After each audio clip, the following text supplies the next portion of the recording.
Hello everyone, आज के class में बतलाने वाले हैं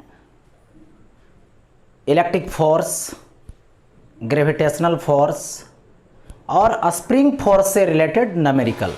यानी आज के न्यूमेरिकल क्लास में बताएंगे इलेक्ट्रिक फोर्स से रिलेटेड न्यूमेरिकल, ग्रेविटेशनल फोर्स से और साथ ही साथ स्प्रिंग फोर्स से रिलेटेड। ओके, तो आज के जो फर्स्ट सवाल है वो देखें, आपके स्क्रीन पे दिख रहा होगा। ठीक है, the gravitational force acting on a particle of 1 gram due to a similar particle is equal to देखिए इतना। यानी एक पार्टिकल है जिसका मास कितना है, 1 ग्राम है।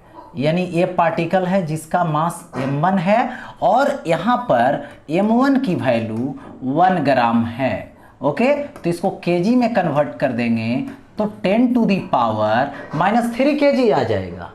हो गया।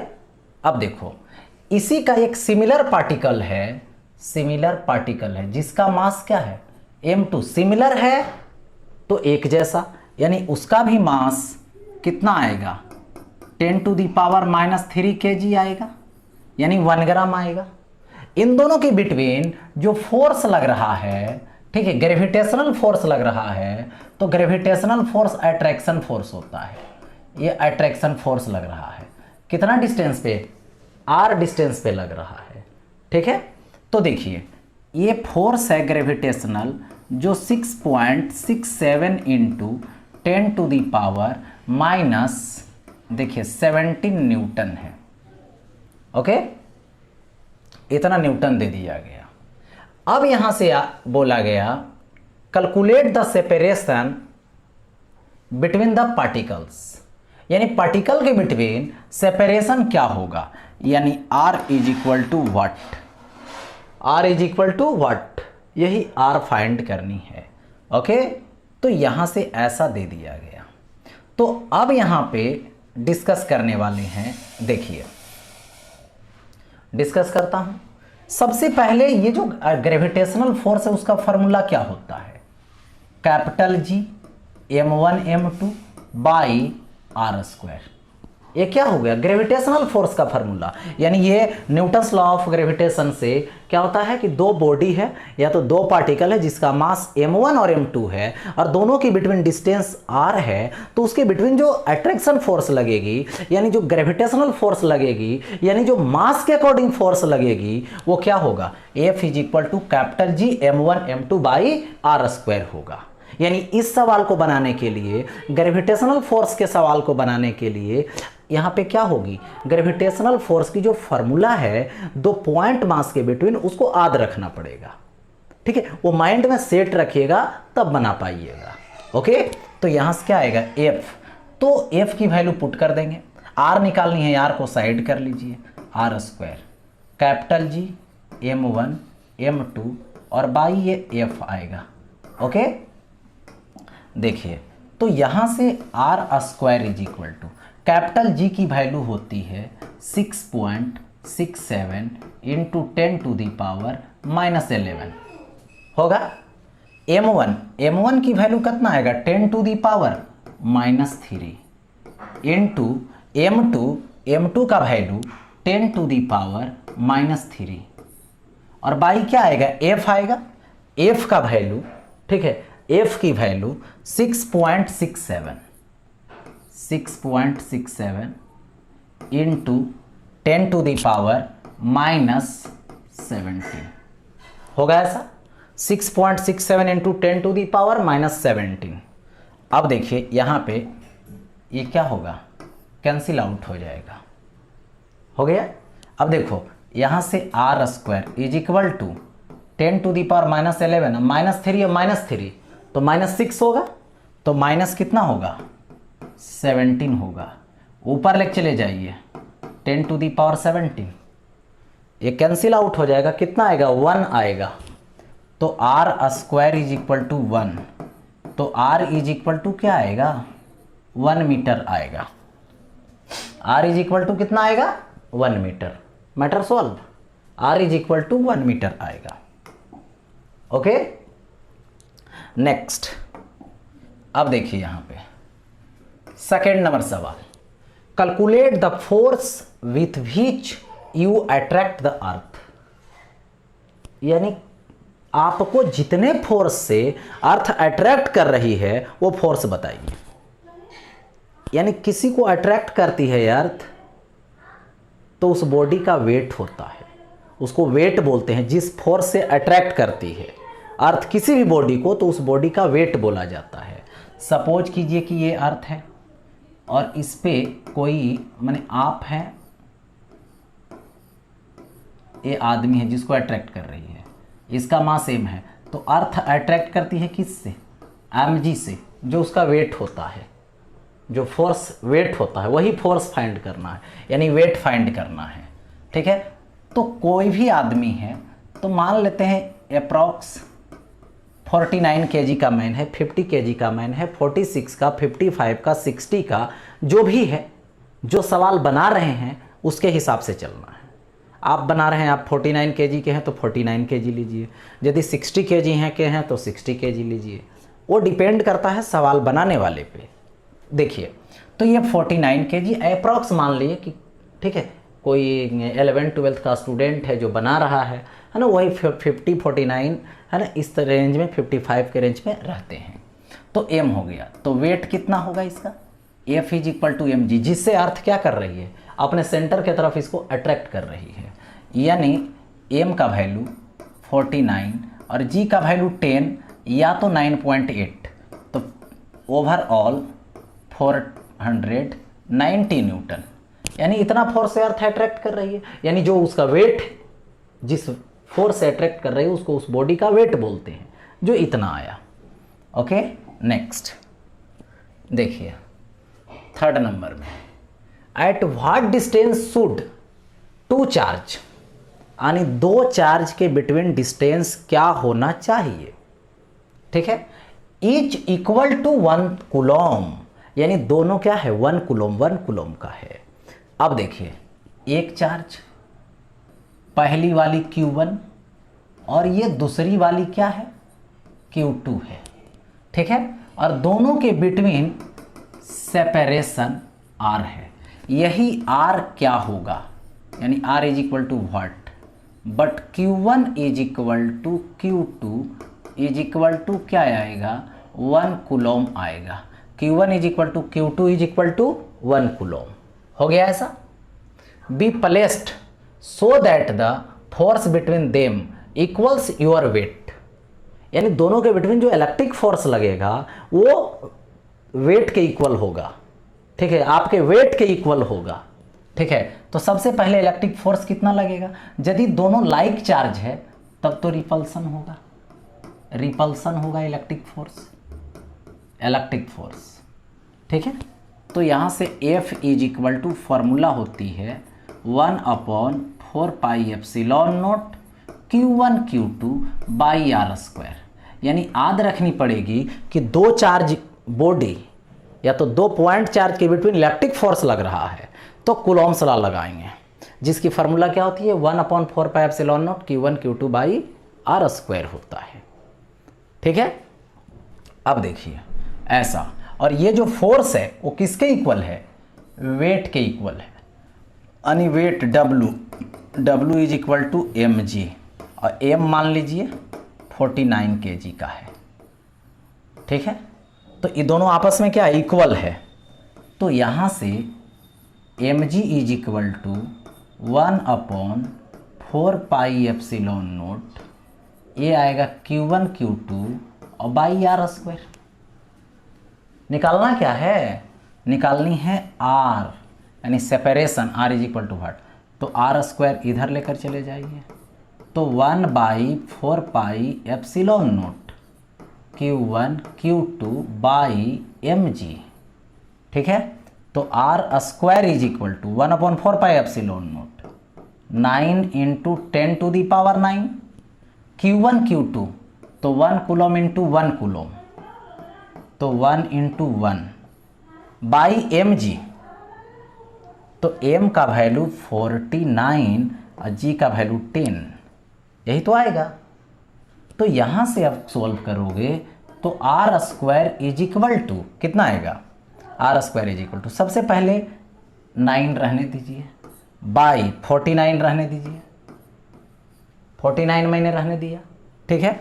और 10 को कैंसिल कर देंगे एक, तो ये हो जाएगा 10 टू दी पावर 8, ठीक है।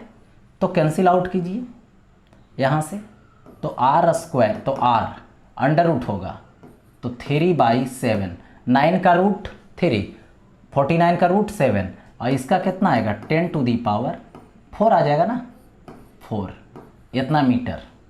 ओके, देखो एक जीरो इसके पास ला दो, तो 30/7 और 10 टू दी पावर 3 होगा, 10 टू दी पावर 3 मीटर, यानी इसको बोलेंगे 1 किलोमीटर, यानी हो गया यहाँ पे 7 चौक 28, 4 पॉइंट, ठीक है, लगभग 2 आ जाएगा, तो 3 आ जाएगा, ठीक है। और इंटू 10 टू दी पावर 3 के बदले किलोमीटर हो गया, किलोमीटर, यानी 4.3 किलोमीटर है इसके बिटवीन सेपरेशन।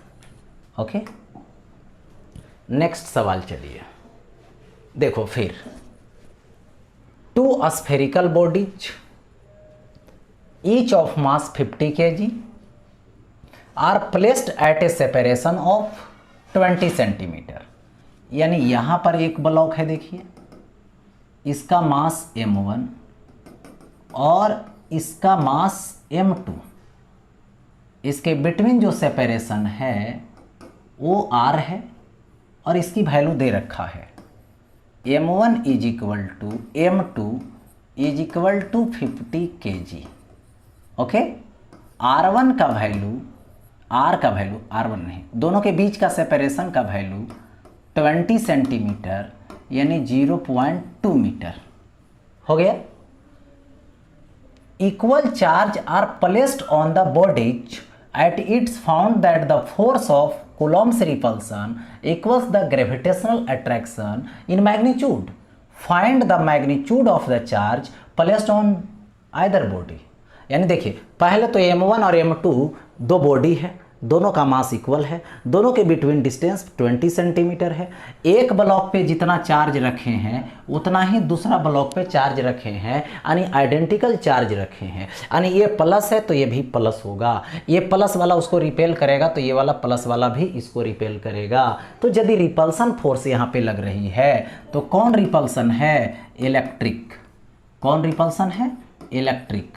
तो ये मास के कारण क्या लगेगा, ग्रेविटेशनल फोर्स लगेगा, और ये ग्रेविटेशनल फोर्स अट्रैक्शन है, और ये अट्रैक्शन फोर्स रिपल्सन फोर्स को बैलेंस कर ले रहा है, यानी ग्रेविटेशनल अट्रैक्शन रिपल्सन इलेक्ट्रिक जो है, इलेक्ट्रिक रिपल्सन फोर्स जो है उसको आपस में बैलेंस कर ले रहा है, यानी इक्वल हो जा रहा है, ठीक है।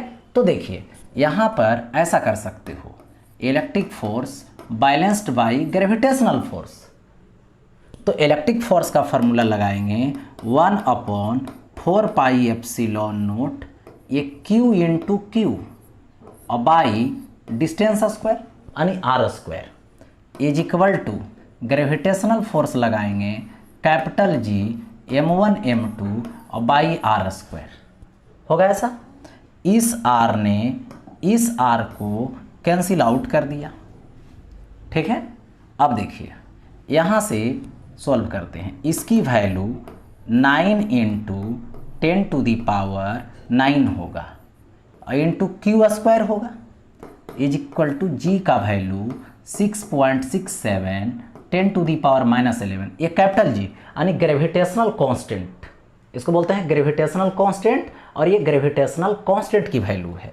ओके, और ये क्या है m1 इंटू m2, तो कितना है 50 kg इंटू 50 kg, तो 25 इंटू 10 टू दी पावर 2 आ जाएगा।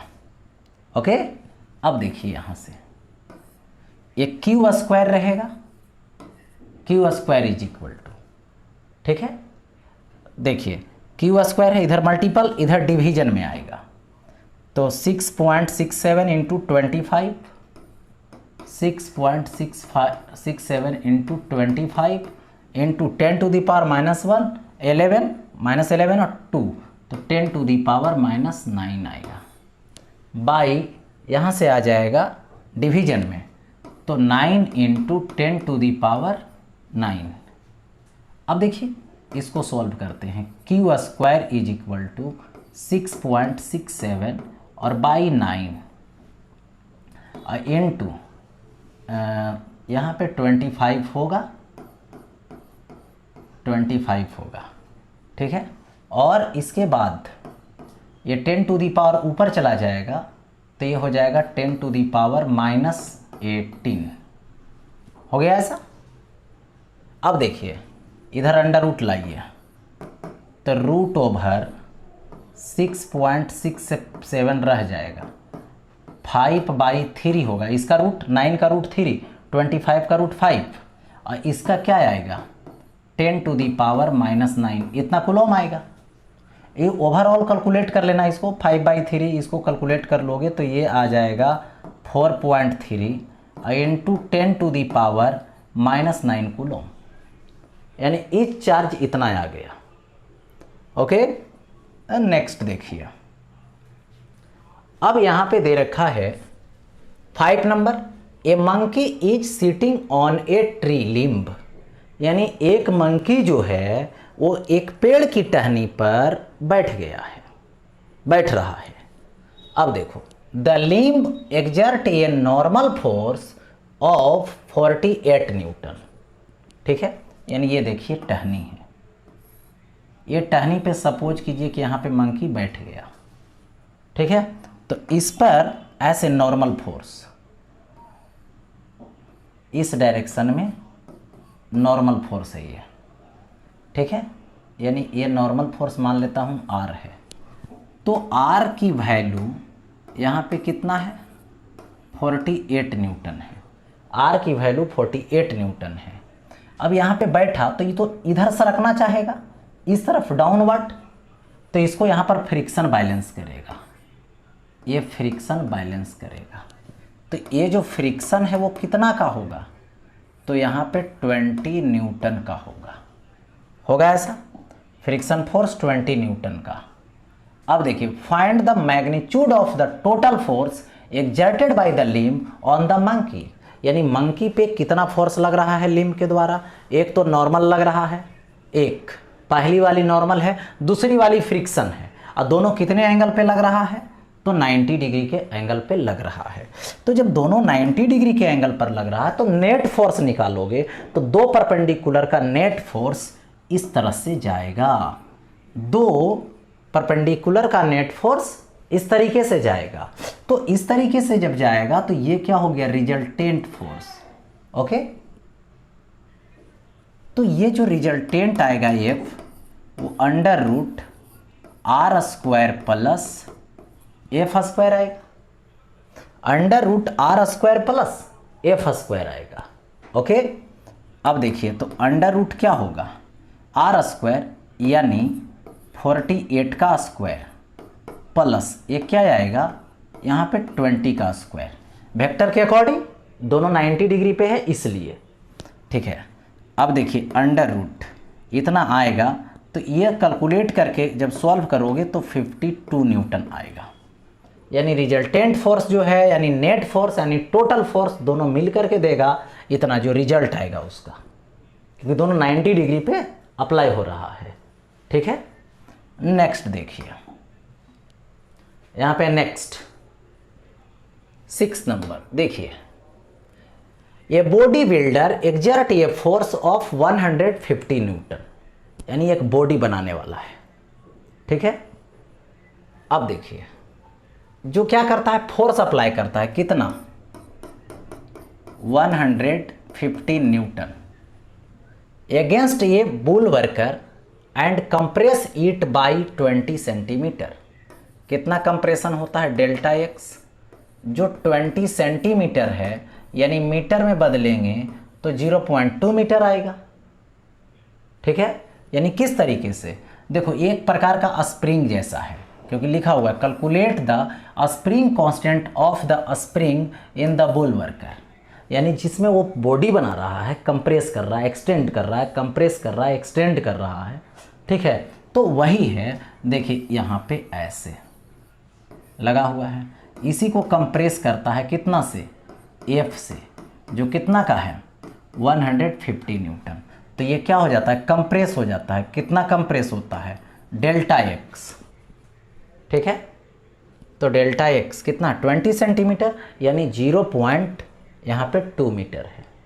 ओके, तो किसको कंप्रेस कर रहा है, स्प्रिंग को, यानी 150 न्यूटन किस पर फोर्स लगा रहा है, स्प्रिंग पे लगा रहा है। तो स्प्रिंग कितना कंप्रेस हो रहा है, तो डेल्टा एक्स कंप्रेस हो रहा है, यानी डेल्टा एक्स कंप्रेस हो रहा है। तो यहां से लिखेंगे F इज इक्वल टू के इंटू डेल्टा एक्स, यानी F इज इक्वल टू, ऐसे माइनस देते हैं, अपोजिट डायरेक्शन में स्प्रिंग फोर्स लगता है।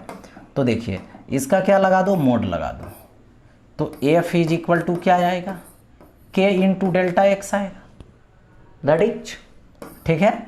अब देखो K is equal to F by delta x आएगा। F की वैल्यू 150 और बाई डेल्टा एक्स 0 पॉइंट कितना है 2 है। ओके 0.2 हुआ ना, पॉइंट हटाइए तो क्या होगा 1500 हो जाएगा। 1500 को 2 पार्ट कर दो तो 7.5 हो जाएगा, 750 न्यूटन पर मीटर, यानी 750 न्यूटन पर मीटर। क्या निकल गया, स्प्रिंग कांस्टेंट निकल गया, यानी स्प्रिंग जो है उसका स्प्रिंग कांस्टेंट आ गया। ओके, यानी स्प्रिंग का स्प्रिंग कांस्टेंट मुझे मिल चुका है। ओके, अब देखिए आगे आगे, धन्यवाद है। ओके, तो आज की जो टॉपिक थी न्यूमेरिकल क्लास की यहीं पे समाप्त होता है। न्यूमेरिकल क्लास में जुड़े रहिए और बताए हुए न्यूमेरिकल को खुद से बनाइए, एक नहीं 2 बार बनाइए, है ना। उसको बारीकी से समझिए, हर स्टेप को समझिए और स्टेप के अनुसार खुद बनाइए।